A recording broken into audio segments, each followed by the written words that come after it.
Hello, ladies and gentlemen, and welcome to the YouTube channel grecochess, the channel where we analyze, we discuss, we describe, and we talk about all aspects of the game of chess. If you saw the previous video, the puzzle rush, we made the new record with 44 correct answers before we got 3 answers wrong.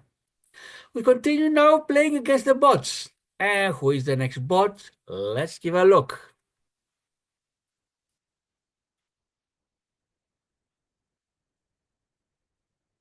And let's share the screen with you. And the next bot is Jade from Romania, I believe. No, I'm so sorry, from Belgium. Mixed up the stripes. Jade from Belgium is the next bot, and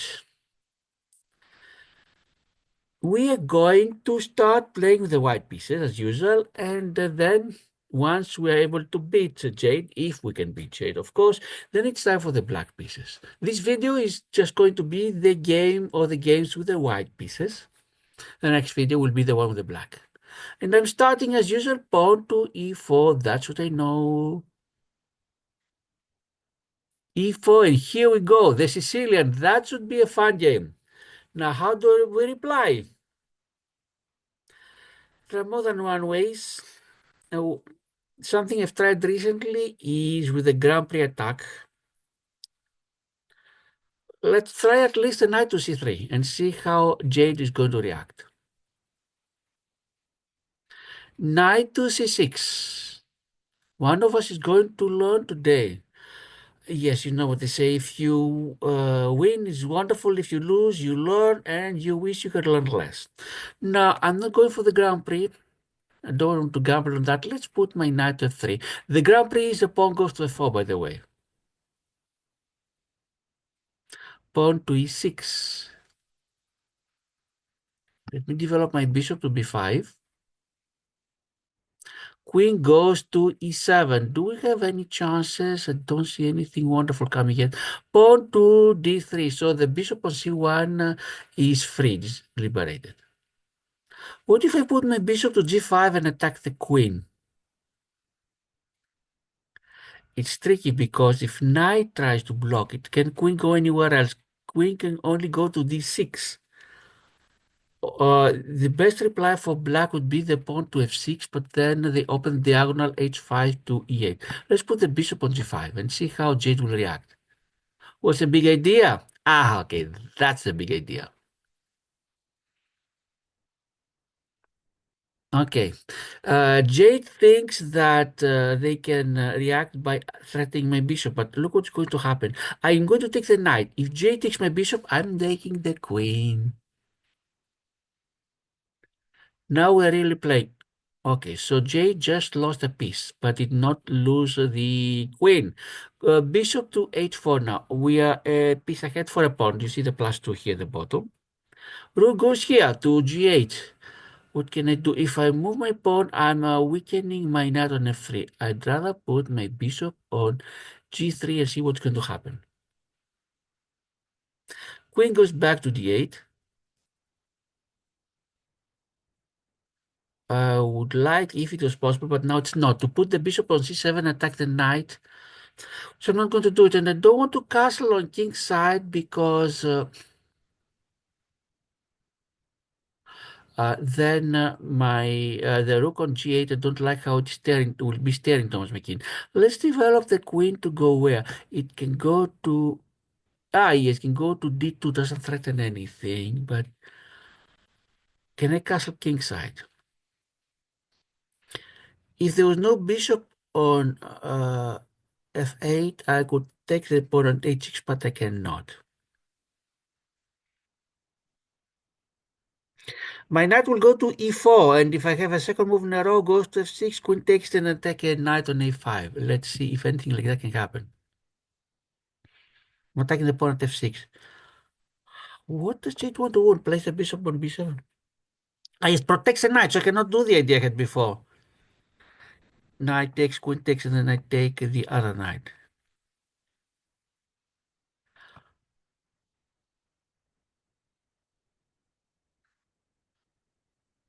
If bishop goes to h4 and Jade takes the pawn, then my knight can check from f6. And I have a great combination because king will go to e7 and I have a discovered check. Let's see if this is going to work. Take advantage of the isolated pawn on f6. Not on the isolated, I'm sorry, the double pawn. And it is isolated, yes, because there's no pawn on g or e file that can protect it. Let's see if this is going to work. Exactly, yes. I'm going to check now from f6. So I'm getting my pawn back. And also the only the black has two replies. Either take it to the queen. Yes, wonderful. Hey, watch where you point that thing. What thing? My knight. I'm doing the queen. That's it. Hey, I was using that. Too late, Jade, too late. Now we're ahead. If we change with the knight, when you're ahead, you like to change. Of course, you're opening the bishop on c8. You'd rather have it blocked where it is. I'm not sure. But I can win the pawn on d5. I win the pawn, I'm near the end, but I'm opening the bishop on c8. Is it worthwhile? If I don't do it, yes, but I'm also stopping Jade from using the long diagonal. Let's do it. Yes, and we got the pawn. What else can we do? If we place the bishop on g3, then king f1 and the rook on g2 is lost. Or at least lost for a bishop, yes. This is a nice idea. We're blocking the rook on g2. And next move, we are winning the rook. Not necessarily. Bishop can go to h3. It was not for that. And how can we attack it? No, it's not a good idea because then the rook can do a discover check. If I castle alongside towards the queen side, look what's going to happen. Bishop could go to g5 and pin my queen, but I have both the queen and the knight to take it. So now I can safely do it. Maybe not in the future. One has to be careful with this. You don't want your queen to suddenly to be pinned and lost when you least expect it. My knight is attacked. If I remove my knight, one protection for g5 has been lost. I don't want my queen suddenly to be pinned. What I'm going to do now is I'm going to put my queen on e3. I'm pinning the knight on e7, and if my knight is lost exactly, I can take it back and threaten the rook. Where can the rook go now? Other than the... I check, okay, that only temporarily stops the idea. No, there's no bishop for h3, so I can win the queen on g2. Wonderful. Now we're near the end. Queen to c6, it's a fork. I'm winning the rook on a8. Got it. Now you see it's plus 20, my material advantage. I'm going to win one more pawn on a7. Another one on b6. My bishop needs to be saved first. Let's send it to b8 as far away as possible. The other one, can the pawn at h3 get promoted when you least expect it? I don't think so. Can we win the pawn on h3? Not now, but we can check from d5.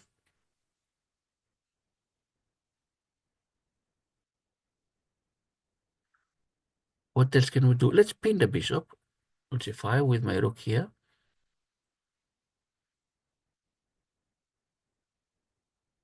And my pawn on f4. And now the bishop is lost. Now all we have to worry is no stalemate.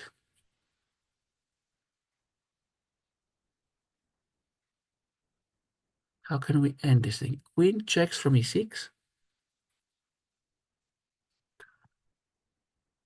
Bishop from e5. King has few squares to go. Unfortunately, there's the f pawn to help us avoid a stalemate. Now, if queen goes to d7, black has only two legal moves.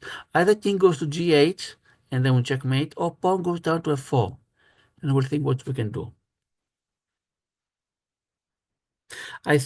Bishop to g7 is not mate yet. I'm going to push the pawn, and black has the pawn on f4 to avoid any stalemate dreams.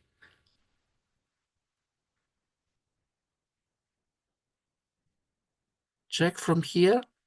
King goes to g8. Any other reply? I don't think so. Queen goes to e8 check, and king goes to h7.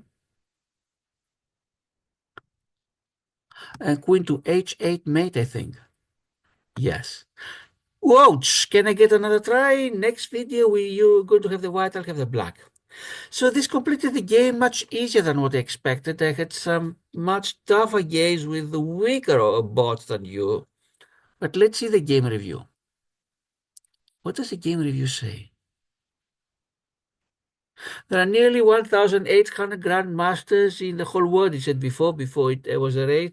Yes, unfortunately, I'm not one of them. Not only that, I have a very long way to go until I make the 1,800 to make the 1,801. For the time being, I'm not even a national master. Forget about grandmaster.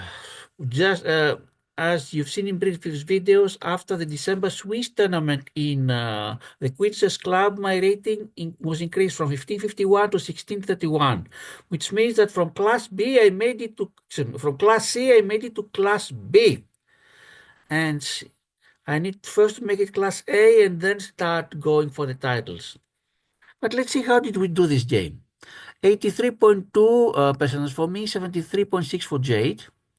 And I played as if my rating was 1950, destroying Jade, whose rating was played as if the rating was 950. I had one great move, books 4 versus 3 for me, best 14 versus 9, excellent 11 for me, 14 for Jade, good 5 each. Inaccuracies 3 for me, 4 for Jade, mistakes 1 each of us. I had a miss and Jade had a blunder. But let's take the game move by move to see what happens. Start review.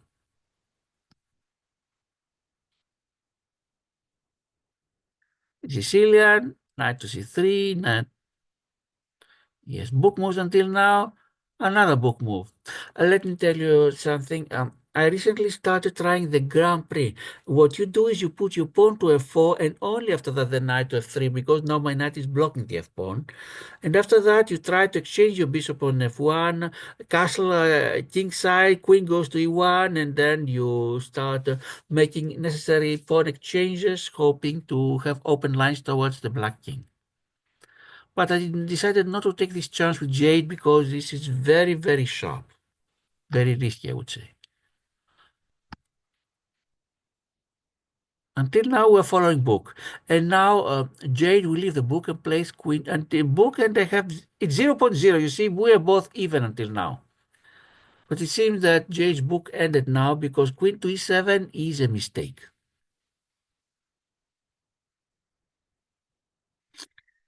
Yes, Jade's best choice was to put the knight to d4. That is very tricky because since the knight is not pinned, if it goes there, what can I do? If I leave my bishop, then it on b5, it depends only on the protection of the c3 knight. If I move it, then I have to move the knight, the bishop twice. And where can it go? You don't want d3; it blocks the d pawn. c4, it might be attacked by the b5 pawn, and then it might even be lost completely with the pawn at c5. Send it back to e2 f1. It is not an easy one. Fortunately, they have to face this thing. Pawn to d3, inaccuracy. Computer would like me to double the pawns. Maybe it could be the best, but you also like to have the two bishops. Knight to a5, good. They're threatening to tactically win a bishop. Yes, if pawn goes to a6, bishop, no matter where it goes, pawn to b5, but still my pawn on d3 can take the c4 pawn. I'm not sure how good it is. My bishop goes to g5, mistake. Yes, but this mistake gave me the victory. It wanted me to castle kingside. And this is a blunder, clearly. The only good move would have been for the pawn to go to f6 and I have to move my bishop, but at least the diagonal from h5 to e8 is weakened, and if I remove my knight from f3, I could maybe attack along that side with my queen. Of course, there is not guaranteed win, but I'm weakening black a lot. And now, yes, a great move. Ah, great. I had seen it in advance in case the knight went to f6. What can black do? Send the queen back. Of course, I take the knight. And of course, I save my bishop.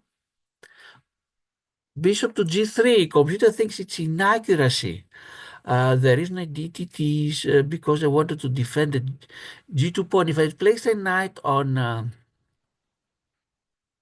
e4, yes, the knight can take it, but my knight can take on f6. But I wanted first, let's block any possibilities for the bishop. Queen to d8, inaccuracy. Computer says maybe they could have won a bishop with a pawn to a6.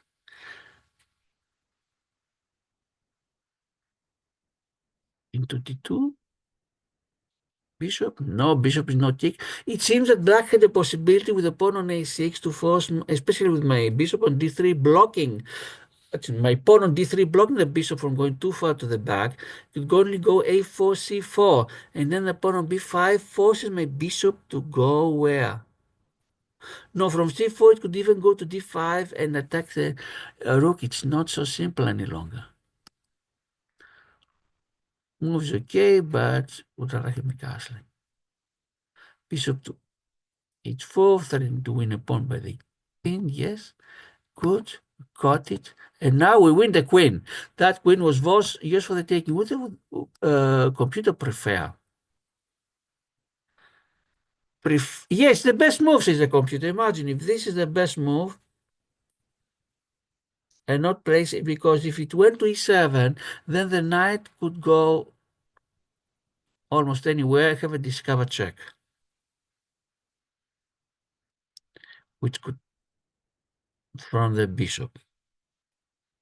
So, believe it or not, giving away the queen was the best move for black, which of course I grabbed.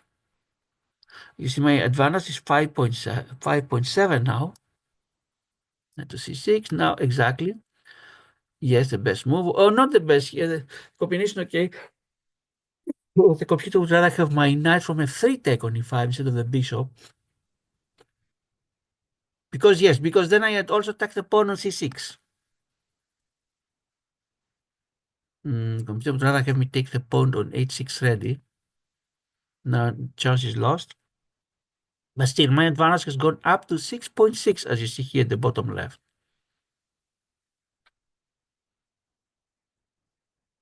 You can even see the second decimal, 65. Yes, excellent move. Queen to e3. Would rather have the rook. Wait a minute. If rook goes to e1, my bishop on f3 is lost. Why would the computer prefer that? I don't understand. But now I can take back the bishop and threaten the rook on g2. I'm not sure why the computer would prefer instead of my queen go to e3 to my rook go to e1. Bishop checks, king avoids the check. Bishop goes back, no reason, inaccuracy. And now let's see. And now suddenly you see the M9. M9 here. I have made 9 moves if I play correctly. How many did it take me? 18. Twice as many. Still won the game, but not the fastest way. There's no M any longer if I got the rook. Too greedy, maybe. Yes, I take the pawn. I take the rook. Take the other pawn. 10.4 is my advantage, as you see. Take another pawn. Save my bishop. My advantage is more than 10, but it's not M any longer. Now it's M7. And from 28 to 40, it took me 12 instead of 7 moves.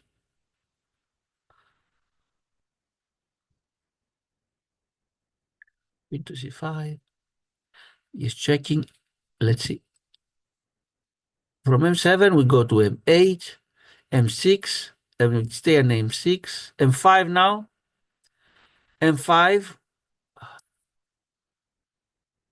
m3, 3 moves away from 8, and we'll need 8 moves from the m3. m3 still, m3, M2 now with the bishop here. And we're 2 moves away from mate. No, computer would rather have my rook go to f1 and then perhaps check for f5. I wanted to keep the f pawn to avoid stalemates. M1, next move is mate.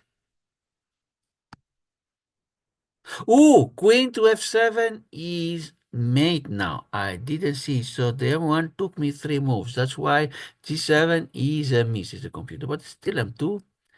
At least I saw it. M2, I saw it, queen and queen to h8. So we concluded the game. We beat Jade with the white pieces. Next video is going to be I'm facing Jade while having the black pieces.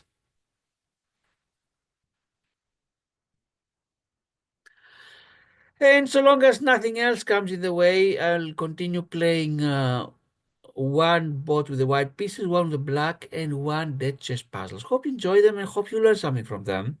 I'm trying to explain as much as possible my thoughts behind the moves. No claim that I'm quote unquote perfect or my thoughts are always correct, but if you think you're wrong, you can also put it in the comments or you can use it to think yourself what you think is the best way to play. But that's it for now. In the tournaments, nothing has changed. Still, Maxim Govorukha and Barak 7 are competing for the first place in the Greco chess. They're guaranteed each of them is at least a second place. We'll wait until the 2 games complete to see who is going to be the winner. And in the Underlight, actually Underwater Moonlight 9 Moons tournament, the second round has just begun with 28 players out of the 81 still surviving in 4 groups of 7. That's it for now, ladies and gentlemen. Thanks for watching. Subscribers, likes, and comments. I'm Harry Lassen Isidis. This is Greco Chess. Goodbye.